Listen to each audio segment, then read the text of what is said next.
दोस्तों नमस्कार। Study with के सिंह चैनल पर आपका स्वागत है। दोस्तों आज मैं आप लोगों को वेदांत दर्शन के विषय में बताऊंगा। दोस्तों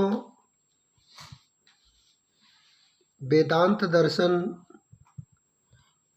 की उत्पत्ति उपनिषदों के अध्ययन के उपरांत हुई है, जिसमें भारतीय दर्शन में 6 मत प्रचलित है और इन 6 मतों के आधार पर मैं भारतीय दर्शन में जो महत्वपूर्ण आचार्य के मत हैं उसके विषय में मैं इस वीडियो में चर्चा करूंगा। वीडियो अच्छा लगे तो दोस्तों लाइक शेयर और सब्सक्राइब जरूर करिएगा।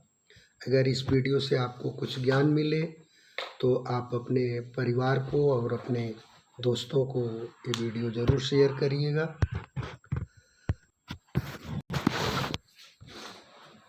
वेदांत दर्शन के अंतर्गत जो पहला दर्शन है जिसके विषय में मैं आज चर्चा करूंगा, अद्वैतवाद के विषय में चर्चा करूंगा। अद्वैतवाद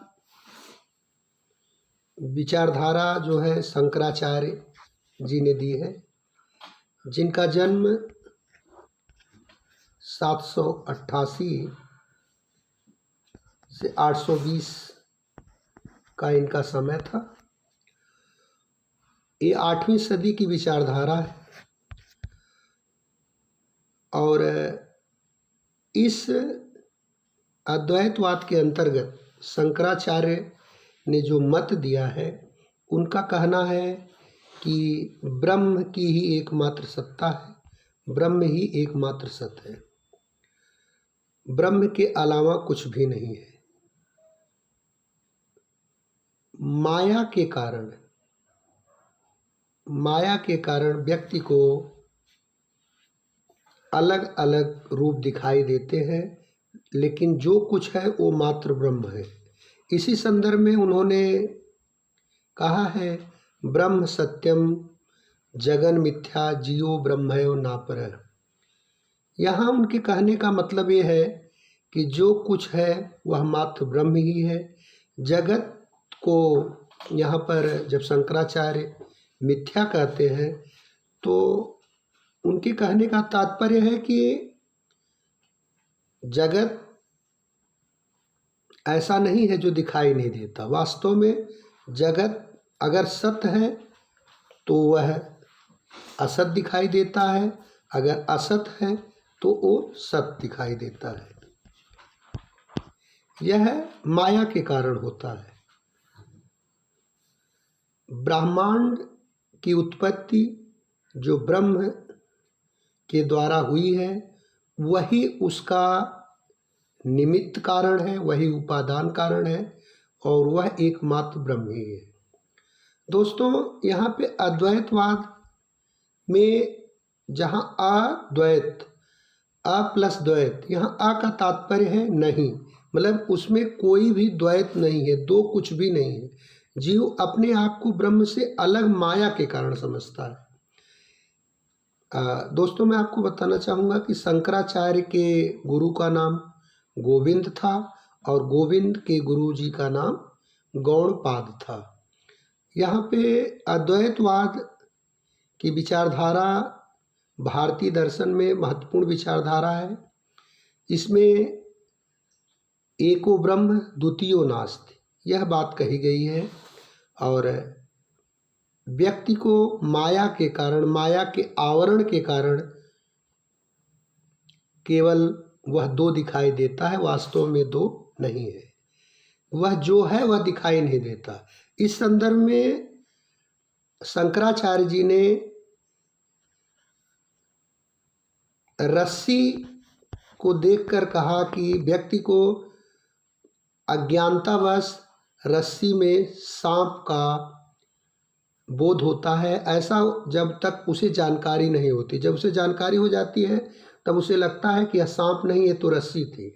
और वैसे ही व्यक्ति को जगत के विषय में व्यक्ति को ऐसा लगता है कि यह ही सत्य है, लेकिन वास्तव में जब सत्य का ज्ञान होता है तो वह एकमात्र ब्रह्म ही है। इसी संदर्भ में उनका जो महत्वपूर्ण मत है, जिसको ध्यान रखने की आवश्यकता है, ब्रह्म सत्यम जगन मिथ्या जीवो ब्रह्म है ना पर है। माया के कारण ही जगत सत्य दिखाई देता है, वास्तव में एकमात्र ब्रह्म की ही सत्ता है। अद्वैतवाद के बाद जो दूसरा मत आता है,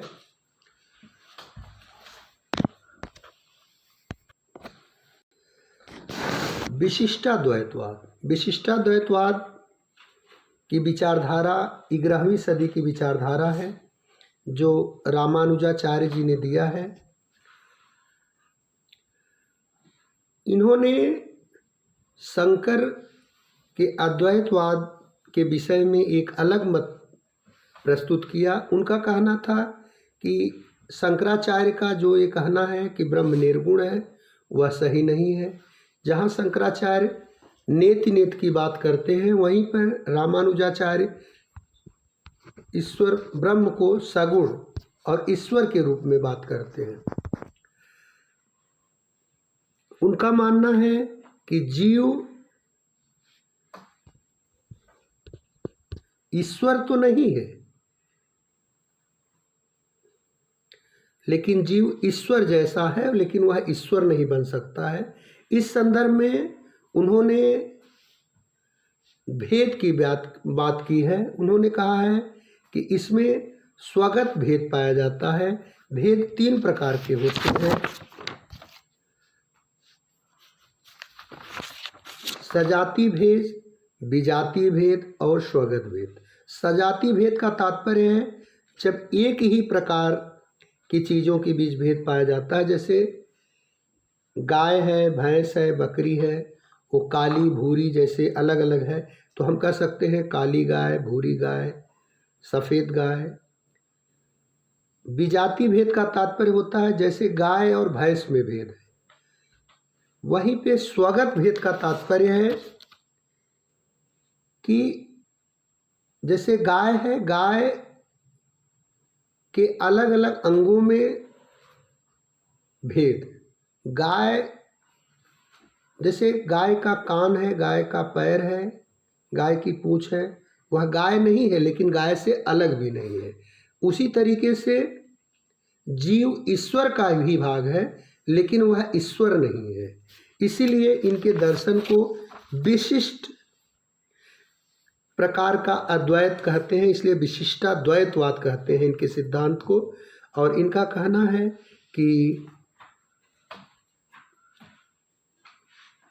ईश्वर सगुण है और यह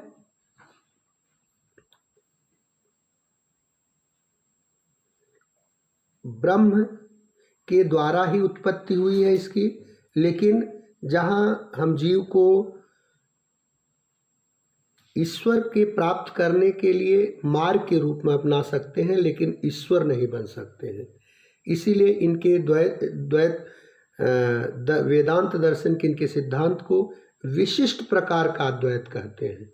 ये शंकराचार्य के अद्वैतवाद से अलग है। जहाँ शंकराचार्य निर्गुण ब्रह्म की बात करते हैं, वहीं पर विशिष्टाद्वैतवाद में रामानुजाचार्य जी ने सगुण ब्रह्म की बात की है।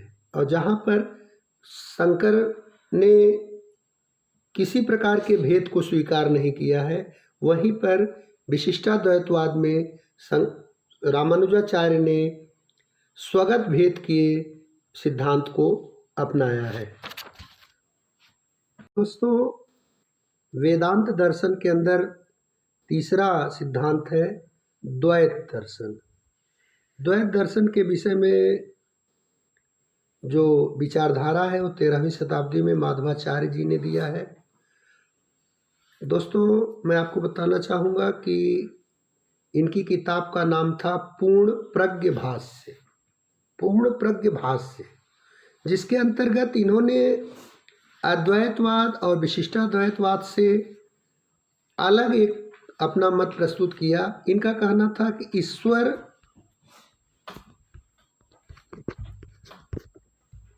ईश्वर स्वतंत्र है, लेकिन जगत और आत्मन परतंत्र है। ईश्वर जीव नहीं है।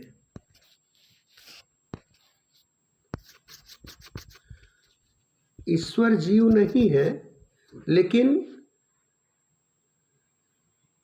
इस संदर्भ में उनका कहना है कि जैसे कुम्हार घड़े का निर्माण करता है, यहाँ कुम्हार का तात्पर्य है, उनका कहना है कि कुम्हार अगर ईश्वर जैसे जीव का निर्माण करता है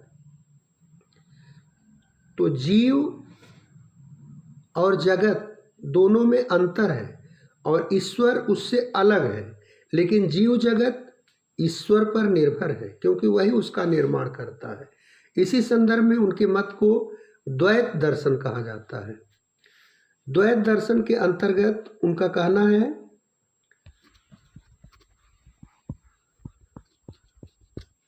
कि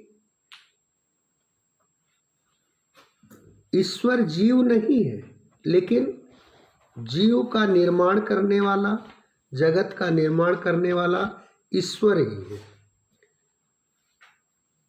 और इनकी किताब का नाम जरूर आप लोग ध्यान रखिएगा, पूर्ण प्रज्ञ भाष्य है। देखिए, हम आपको बताना भूल गए, विशिष्टाद्वैतवाद के जो विचारक हैं रामानुजाचार्य जी, उनकी किताब का नाम है श्री भाष्य, और यह जो है बहुत महत्वपूर्ण है। और माधवाचार्य ने अपनी किताब के माध्यम से अपने जो सिद्धांत दिए पूर्ण प्रज्ञ भाष्य में, उसमें इन्होंने ईश्वर को स्वतंत्र और जगत और आत्मन को परतंत्र कहा, लेकिन इनका कहना था जीव और जगत में अंतर है और ईश्वर उससे अलग है, ईश्वर जीव नहीं है। इसीलिए इनके दर्शन को द्वैत दर्शन कहा जाता है।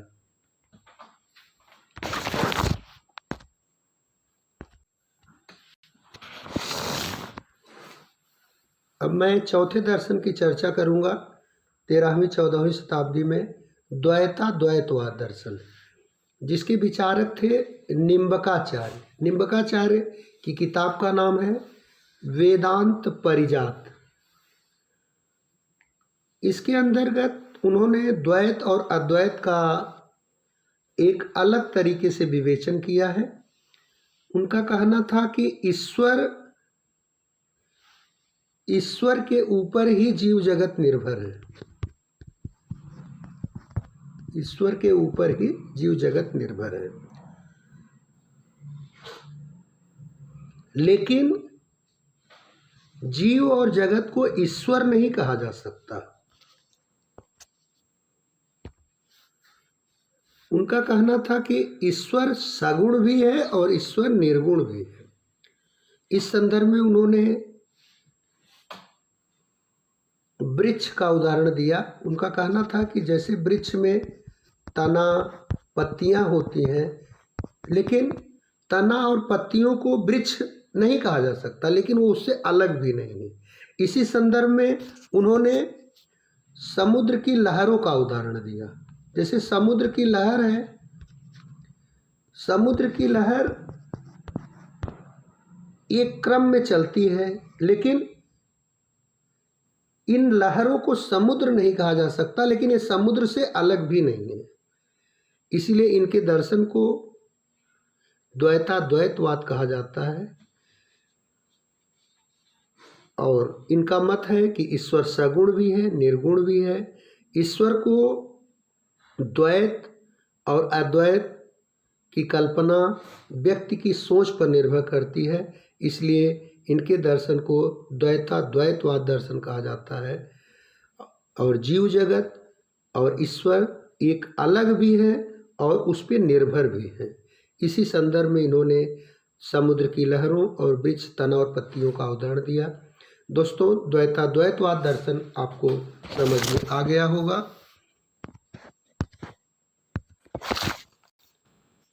दोस्तों, अब इसके बाद मैं चर्चा करूंगा शुद्ध अद्वैतवाद। शुद्ध अद्वैतवाद का विचार वल्लभाचार्य जी ने दिया है और इनकी किताब का नाम था अणुभाष्य। अणुभाष्य।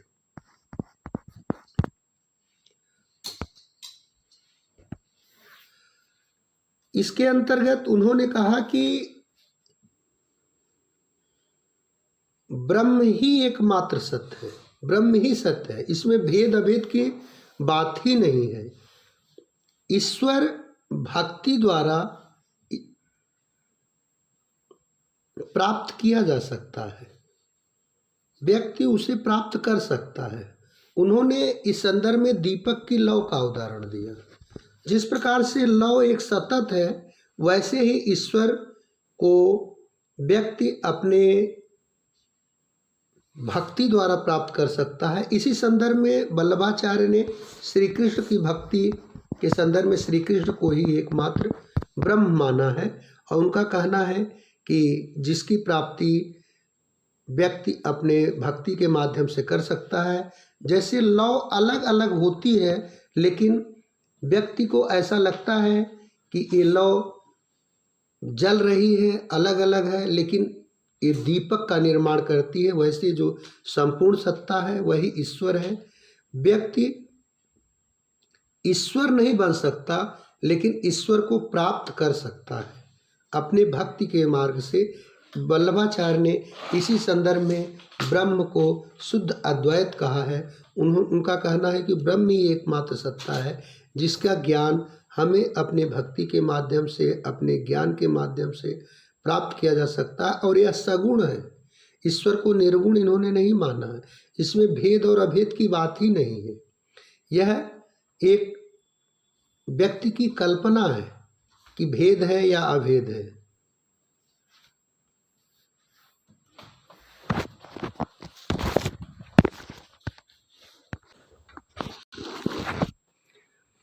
वेदांत दर्शन के अंतर्गत एक अचिंत्य भेदाभेदवाद का सिद्धांत है, जो 16वीं शताब्दी में चैतन्य महाप्रभु ने दिया। चैतन्य महाप्रभु का मानना था कि जीव और जगत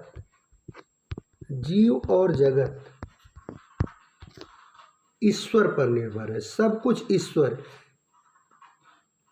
और उन्होंने कहा कि सभी कार्य ईश्वर के ही द्वारा किए जाते हैं, और ईश्वर के द्वारा बनाई गई व्यवस्था के अनुसार ही कोई कार्य होता है।